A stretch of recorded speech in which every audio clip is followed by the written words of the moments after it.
Hi friends. देश भर में कोरोना के खतरे के बीच कई और बीमारियां का खतरा बढ़ता जा रहा है। कोरोना वायरस की दूसरी लहर के बाद कोविड की चपेट में आने वाले लोग अब ना जाने कितनी और समस्याओं से जूझ रहे हैं। ब्लड क्लॉटिंग के बाद अब फंगल इन्फेक्शन का खतरा बढ़ता जा रहा है।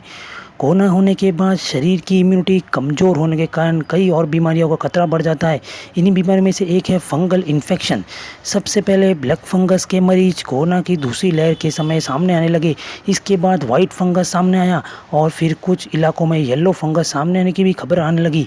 आज हम आपको बताएंगे आखिर ब्लैक, वाइट, येलो एस्परजिलोसिस क्या है, ये कितने खतरनाक है और इससे बचने के क्या उपाय हैं।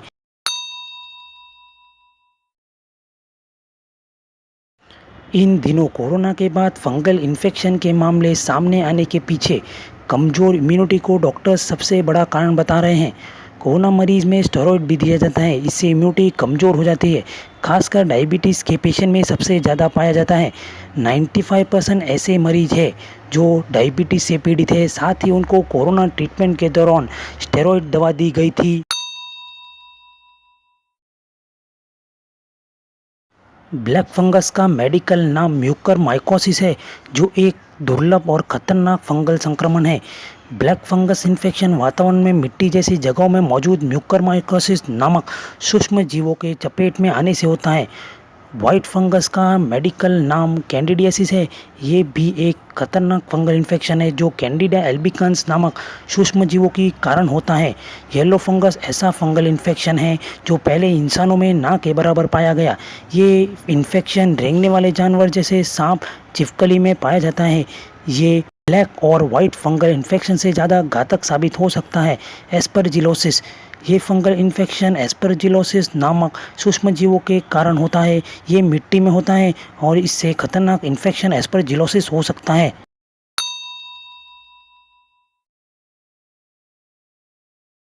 ब्लैक फंगस आमतौर पर मिट्टी और हवा में पाया जाता है। वाइट फंगस आमतौर पर हवा, मिट्टी, यहाँ तक कि हमारे शरीर में पाया जाता है, पर इसकी संख्या काफ़ी कम होती है जो शरीर को कोई नुकसान नहीं पहुँचाती। येलो फंगस भी मिट्टी और दूसरे जानवरों में पाए जाते हैं। ये सभी फंगल इन्फेक्शन अपॉर्चुनिस्टिक है। इसका मतलब फंगल इन्फेक्शन आमतौर पर इंसानों को हानि नहीं पहुंचाते, क्योंकि हमारी इम्यूनिटी इसको फैलने ही नहीं देती और इसे लड़कर नष्ट कर देती है। पर जैसे ही हमारी इम्यूनिटी कम होती है, ये फंगल इन्फेक्शन बढ़ जाता है और ख़तरनाक भी हो सकता है।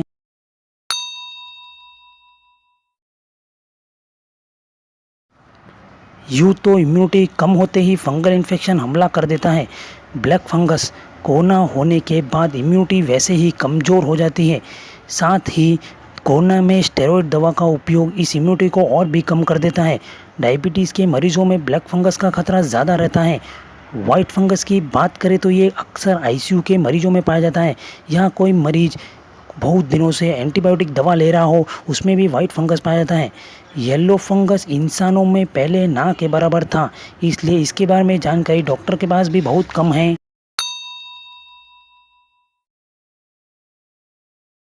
फंगस की बात करें तो ये कमज़ोर लोगों में हवा के जरिए साइनस या फेफड़ों का संक्रमण कर सकता है।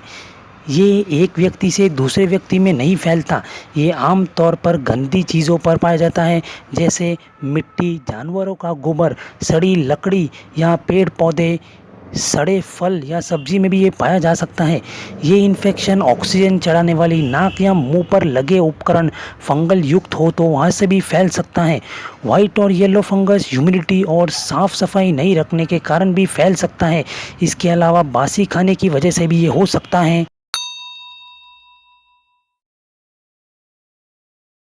ब्लैक फंगस के लक्षण, सबसे पहले ये साइनस को संक्रमित करता है। इसके कारण सिर दर्द बना रहता है, नाक से खून आना या नाक में काली पपड़ी का जमना, चेहरे का सून होना, दांतों में दर्द, दांतों के बाजू की हड्डी का दुखना, मुंह खोलने में दिक्कत, सिर और आँख में दर्द, आँख का लाल होना, आँख की रोशनी कम होना, आँख खोलने और बंद करने में परेशानी, ये इसके कुछ लक्षण हैं। वाइट फंगस की बात करें तो ये सीधे फेफड़े और पर असर करता है। ये पहले फेफड़े पर असर करता है, फिर दूसरे अंगों को प्रभावित करता है, जैसे किडनी, पेट, दिमाग और मुंह के अंदर इसका असर हो सकता है।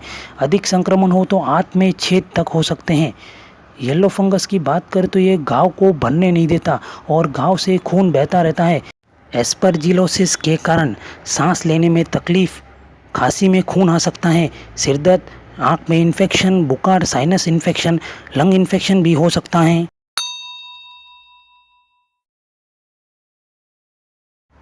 अगर आपको डायबिटीज़ है तो शुगर को कंट्रोल में रखें। इसके साथ ही साफ़ सफाई का भी ध्यान रखें। पुराना खाना स्टोर न करें, इसमें फंगस बन सकता है। चेहरे पर लगाने वाले मास्क को भी अच्छे से धोए या बदली करते रहें। ये फंगस नमी में पनपता है, इसलिए दफ्तर और घर को हवादार बनाएं।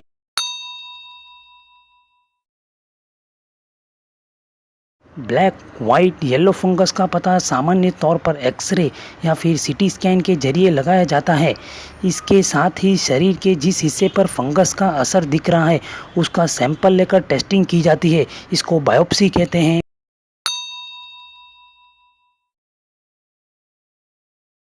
फंगल इन्फेक्शन के लिए एंटीफंगल दवाओं का उपयोग किया जाता है। इस फंगल इन्फेक्शन में एम्फोटेरिसिन बी नामक इंजेक्शन भी दिया जाता है, लेकिन द इंजेक्शन और दवा पूरी तरह से डॉक्टर की परामर्श और देखरेख में ही लेनी चाहिए।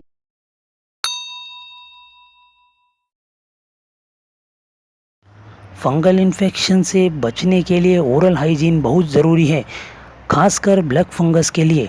डेंटिस्ट की माने तो ओरल हाइजीन का पालन करके ब्लैक फंगस सहित वायरल और फंगल इन्फेक्शन को फैलने की संभावना को कम किया जा सकता है। अपनाइए ये 3 ओरल टिप्स। दिन में 2 से 3 बार ब्रश अवश्य करें। कोविड से ठीक होने के बाद भी व्यक्ति को कुछ दिन आराम करने की सलाह दी जाती है, लेकिन कोविड में दी गई दवाई और स्टेरॉइड मुंह में बैक्टीरिया और फंगस को बढ़ा देता है। इससे साइनस, फेफड़े यहाँ तक कि मुंह में इन्फेक्शन हो सकता है। इसलिए हो सके जितनी बार मुंह की साफ सफाई करें। इसमें 2 से 3 बार ब्रश करें, कुल्ला करने की आदत डालें, टूथब्रश और टंग क्लीनर को बैक्टीरिया और फंगल फ्री रखें। तो बताइए आपको ये जानकारी कैसी लगी? लाइक और सब्सक्राइब करना ना भूलें।